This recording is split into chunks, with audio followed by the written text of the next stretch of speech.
Invincible is back for season 2. Well, not technically until November 3rd, but San Diego Comic Con was this weekend and they released a special episode, Invincible Adam Eve. So, super excited first of all. I'm glad Invincible's back. It's been a long time. It's been a long time since the first season. And like I said, San Diego Comic Con was this weekend and they announced Adam Eve was dropping early. So I believe this isn't part of the 8-episode second season, but it is a special. So like I said, this is called Invincible Adam Eve Special, I believe. I don't know if it has special at the end. Special episode. So I'm going to talk about it. Like I said, I'm super excited. If you haven't watched any of my videos, I talk spoilers about the episodes. So I'm just going to go right into it. If you haven't seen Invincible, go watch it. It's a fantastic show. This episode is also fantastic, so I definitely recommend it. So let's get into it. Invincible Adam Eve. Whew. What an episode. It really was good to have this show back. I'm a big fan of Invincible. I've been a fan of the comic for a long time. Not since it first came out, but for a very long time now, several years.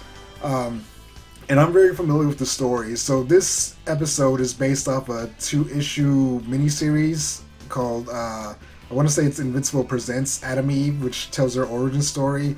And it's pretty faithful to the 2 issues, actually. It adds a little bit more, which kind of helps flesh things out. But overall, it's mostly hits every single beat from that comic, I want to say. And I looked over the issue after I watched the episode. I watched the episode twice because it was so good.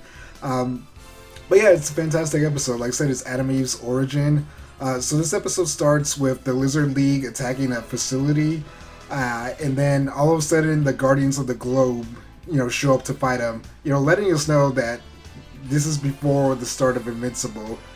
So they get in a big fight in this lab and everything. It's very, very, very cool. They're having a little bit of trouble fighting the Lizard League. We get a lot of cool interactions. And then Omni-Man shows up. Which is fantastic. It was cool seeing, the Guardians of the Globe and Omni-Man together fighting as a team. Great stuff. So this transitions us to a scientist named Dr. Brandyworth and this lady who's pregnant, Eve's mom. I don't remember if they say her name exactly or if I just can't recall it.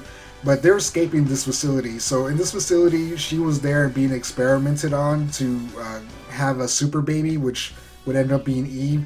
But Dr. Brandyworth felt bad about it, so he decided to escape with her to hopefully set her and the baby free so they wouldn't be part of the government's experiments. So they start escaping and they go to another hospital. In the hospital, they start getting help from the doctors and everything, but Eve's mom passes away before she can give birth, and then the military shows up, and Dr. Brandyworth is like, "Oh, we lost both of them. We lost the baby. We lost the mother. There was nothing we can do," and the government ends up arresting Brandyworth, and they take him away, and then we go to another scene where a family, father and mother, are crying because they lost their child. It was a stillborn or something like that. And they're very upset and sad and crying, like I said, very emotional. But a nurse comes in holding a baby, saying that she doesn't know how it happened, but somehow their baby, came back to life on its own. And the parents are very happy, and they're like, "We're gonna name this child Samantha Eve Wilkins," and then it flash forwards to the future a little bit. So pretty much that little baby was Eve. Dr. Brandyworth switched, Eve with those parents' unfortunately dead baby. Very sad stuff already in the beginning. So we flash forward a little bit and we see Eve being raised by these parents. It doesn't seem too bad so far. She's a little weird, which the parents can tell, but obviously they probably think, she's a little kid, not a big deal.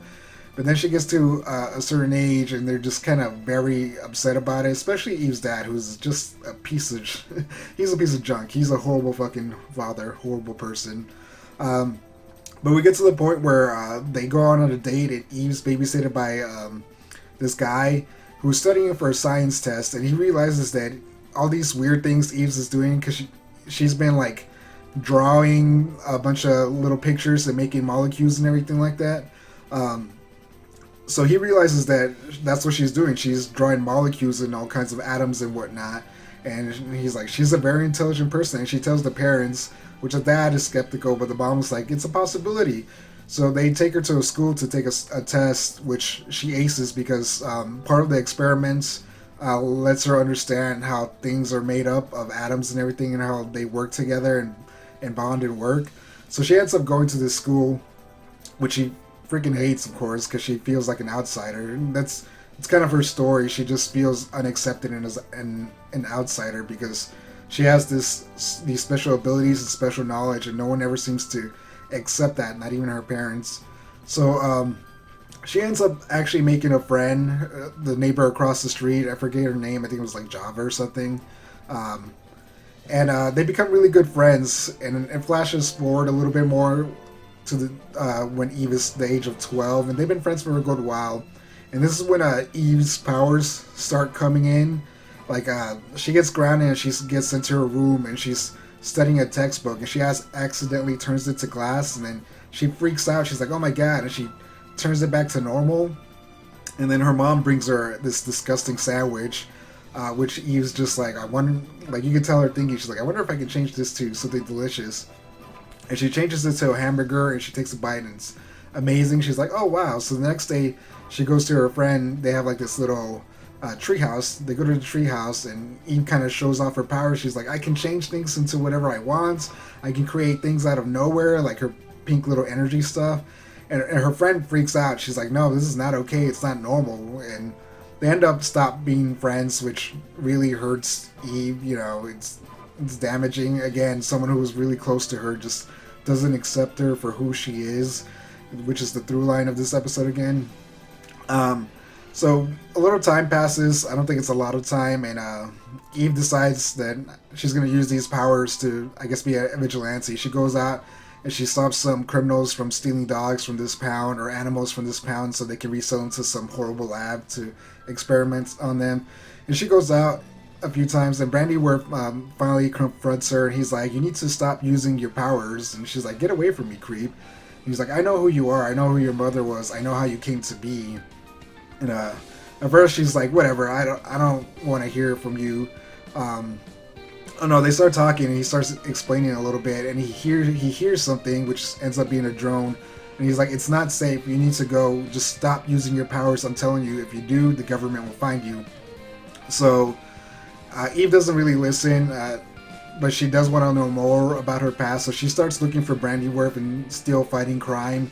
And eventually she finds him again, and he explains how she came to be, how the government took her mother, which he lies. Like, her mom was a homeless lady who was out in the street, and I guess the government just took her in to experiment, not against her will, but obviously it didn't seem like she had a choice.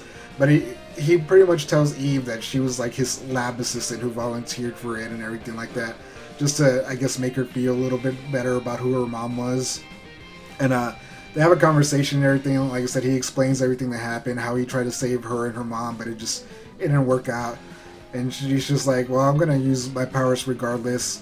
And a cop car drives by, and she's just like, like, "This is me. These are my powers. I get to use them how I want." And she goes after the cops to see what's going on. And she's confronted by her brothers and sisters. So even though they took Eve in the beginning of the episode, the government kept trying to replicate her. And the end result was these four beings who are essentially falling apart and have a bunch of mechanical parts who can change their bodies however they want. And so they're tasked to go out there and capture Eve, but they kind of hate her because they see her as this perfect being that they're always talking about. And they're these flawed people who are just falling apart and can't control their powers. So they get in this cool, amazing, epic fight. It's really fantastic on this freeway.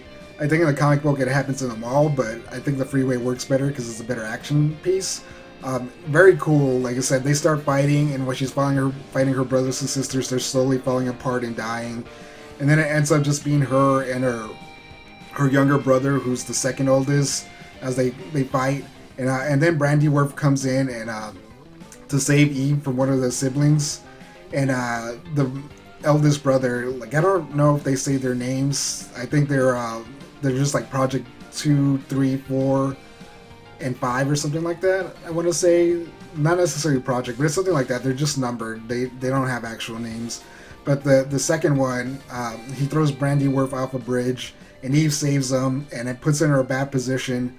And the brother starts attacking her, but he falls apart, and he ends up dying in Eve's arms, just crying. And he's just like, we should have never had to live like this. It's unfair. And this really upsets Eve as well, because she kind of feels their pain. She might not be falling apart, but she doesn't feel accepted and rejected, so she connects with them, on a little level. But Eve and Brandy Worf end up getting captured by the government, and they take him to the facility for the beginning of the episode, and they have Eve captured. And they're like, they tell Brandy Worf that like, you're gonna keep working on these experiments and everything. We're gonna have more Eves for the government that we can control. And Eve wakes up and she's like, no, just keep me, but let Brandy Worf go. He doesn't need to be part of this, because she knows he suffered to, he was homeless this entire time, just staying under the radar and keeping an eye on her. And he sacrificed his entire life to make sure Eve, try to grow up a little bit normal, which was her mom's wish. But they're like, no, we're going to keep both of you. There's no choice in this. If you don't listen to us, we'll kill Brandy Worf. And she's just like, like, no, like, you just told me he's a valuable asset. You're not going to kill him.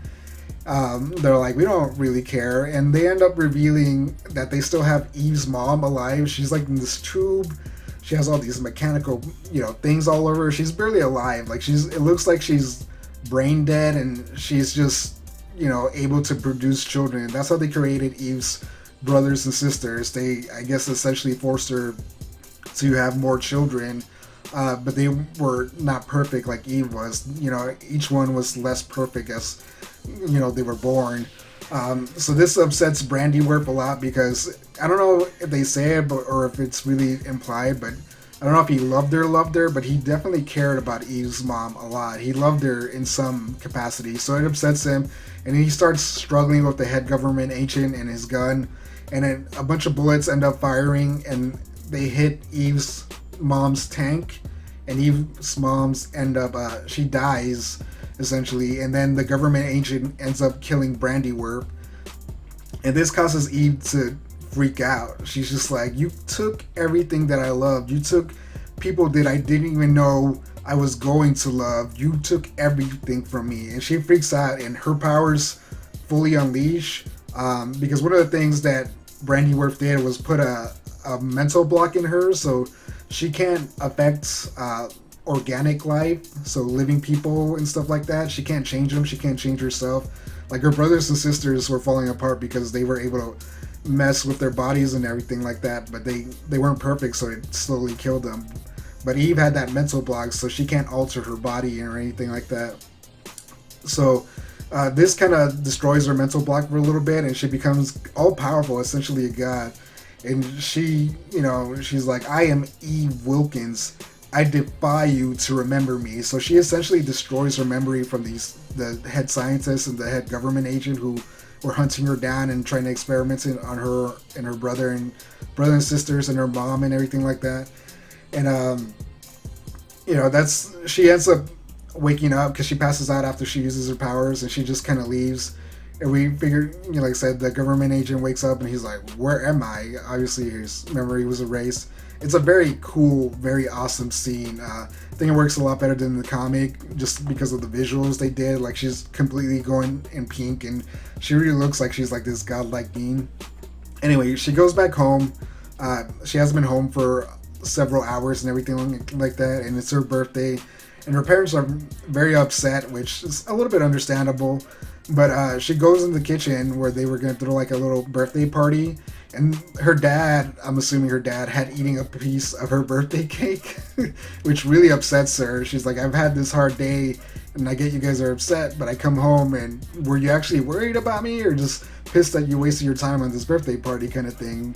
At least that's what I believe she's thinking. So she ends up running to her room, slamming her door, and a picture frame falls down, which has her and her parents. In this picture frame, um, it says family on top of it, and she reforms the frame to show her biological brothers and sisters and her mom and Brandy were um, alive and kind of normal, not completely falling apart. And then she hides the picture in her drawer, and she ends up opening the door to her mom and just kind of breaking down and crying because her mom isn't. She doesn't come off as a horrible person. I think she's trying the best she can. She honestly needs to leave her husband, who's a piece of junk, towards her daughter. But whatever. That's where Eve's story ends. And there's an after credit scene that shows Omni-Man and young Mark, and they're in the kitchen, and shoot, I forget Mark's mom's name. Debbie. How could I forget Debbie? Debbie's cooking, and Mark comes down all covered in duct tape, and he's like, "I'm gonna be duct tape man. Even if I don't get my powers, I'll be able to help you out, Dad." And they're like, "Oh, well, maybe that's not gonna work out the way you think it is." So they tell him to take a shower. He goes upstairs, and Debbie goes to help him. She tells Omni-Man, "It's like, why don't you finish cooking dinner?" And he's like, "Oh, okay." But as soon as she goes upstairs, he gets like his face changes, and he gets like super pissed off, like like he wants to kill her and Mark because he's just like frustrated for Mark not getting his powers and everything. But then his face just kind of goes back to normal, and that's where the episode ends. So, like I said, this episode is fantastic. It's good to have Invincible back. This episode really shows that the animation this season is going to be much better than it was last season. The last season had good animation, but there was definitely places where you could see the budget wasn't as high as it probably needed to be. A lot of the background CG characters and everything were pretty bad and duplicates of each other and stuff like that. I don't know if you noticed that, but it was noticeable to me.